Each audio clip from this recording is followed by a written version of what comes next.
Иргэн цог өдрийн Батулдоос санаачилж 100 мянган иргэн гарын үсэг зурсан энэ одоо хуулийн заалтыг хүчингү болгох тухай саналыг бол би бүрэн дэмжиж байгаа. Нэг хоёрдугаарт бараг улсын хурлын гишүүд өөрсдөө холбогд байнгаараа өөрөө санаачилсан бол их тийм одоо олон түмэнд их цэвэрхэн нэр хүндтэй байж тээ гэж бодогдож байна. За энд бол ажлын хэсэг байгуулах шаардлагагүй гэж би бол үзэж байгаа. Байнгын орон дарга би саналаа хэлж байгаа. Байнгын орон дарга би саналаа хэлж байгаамаа.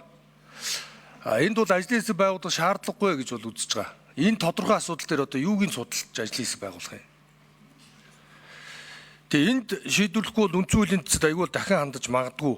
Хэрвээ тийм шийдвэр бол өмнө тэтгэмж авсан хүмүүс яах вэ гэдэг асуудал бас үүснэ.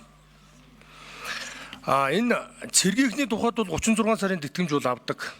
Цэргийнхэн бол өөр байхгүй. Яг тэгвэл 24 цагаар хизээж бэлэн байдалд байдаг. Ийм онцгой одоо горимд ажилладаг хүмүүс учраас энэтэй бол хинч марахгүй. Цэргийнхний тухайд. Улсын хурлын гишүүд бол өөр.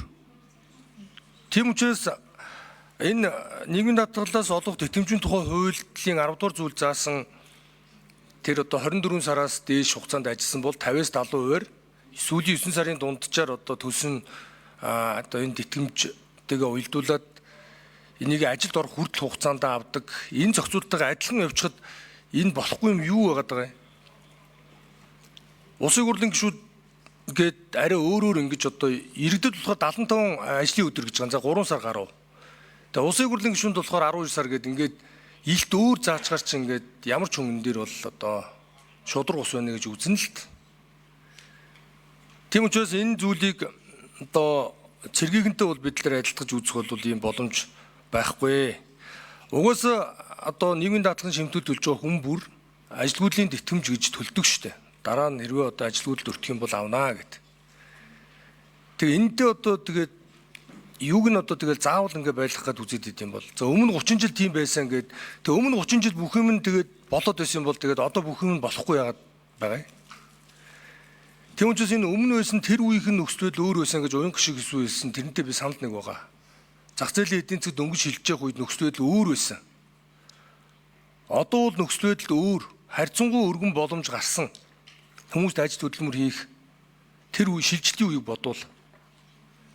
Тэгээ эн чинь бол их тийм илд ойлгомжтой асуудал байгаа юм чи энэ дээр заавал ажлын хэсэг гаргаад энийг одоо ингээл зөв буруу гэдээ ахгүй тэгэл одоо шууд л ингээл энийг одоо хүчингү болгоё гэж саналаа өгчүүл одоо нийгэмд их сайхан да.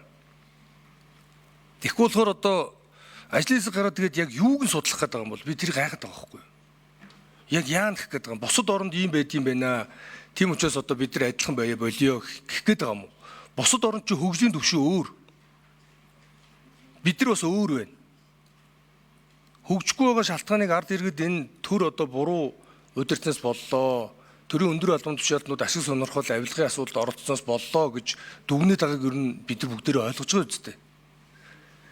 Тийм учраас энийг ингээ удаан хэлцээд ажлын хэсэг байгуулаад инг тусмал парламентын нэр хүнд улам унаа шүү. Тийм учраас шууд орж ирсэн дээр нь би бол гормын санал гаргая гэж бодож байна. Ажлын хэсэг байгуулахгүй шууд хэлцээд энэ заалтын хүчингү болохыг одоо дэмжиж явъя гэдэг би бол ийм саналтай байгаа. Тэгэхгүй бол энийг одоо ингээд зөв буруу гэдээ олон талаас нь ярих нь эрхийн асуудал гişүүний. Гэхдээ шууд ингээд энийг дэмжиж явчихъя гэдэг саналтай байна. Баярлалаа.